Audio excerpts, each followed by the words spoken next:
Video তো কতই করি, আজকে শানবান্ধাই পুকুরটি নিয়ে ভিডিও করি।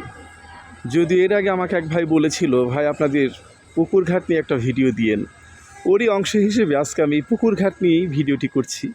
সুন্দর ঘাট, যদিও উপরে মাটি পড়ে একটা আস্তর পড়ে গিয়েছে, যাই হোক ব্যাপার না, হতেই পারে এরকম। সব মিলিয়ে আমার কাছে তো ভালোই লাগে, আর পানি মোটামুটি সুন্দর, অনেক ভালো লাগে। পুকুরটিও বেশ পুরনো, আমার জন্মেরও অনেক অনেক আগে পুকুরে। ঢাকা আরিচা মহাসড়কের পাশেই পুকুরটি, এবং ঢাকা আরিচা মহাসড়ক এই কারণেই এই পুকুরে প্রতিদিন শত শত মানুষ এখানে গোসল করে। এবং আমরা ছোটোবেলা থেকেই দেখছি বাস ট্রাক থামিয়ে এখানে মানুষ গোসল করত, এবং দূর দূরান্ত থেকে মোটর সাইকেল যোগেও মানুষ এসে এখানে গোসল করে। যাই হোক, ভালো লাগে আমাদের এলাকাবাসী হিসেবে, আমাদেরও ভালো লাগে, আমরা এখানে গোসল করি। আমার তো পুকুরে গোসল করতে বরাবরই ভালো লাগে, এবং আমি করিও, আজকেও করেছি ইনশাল্লাহ।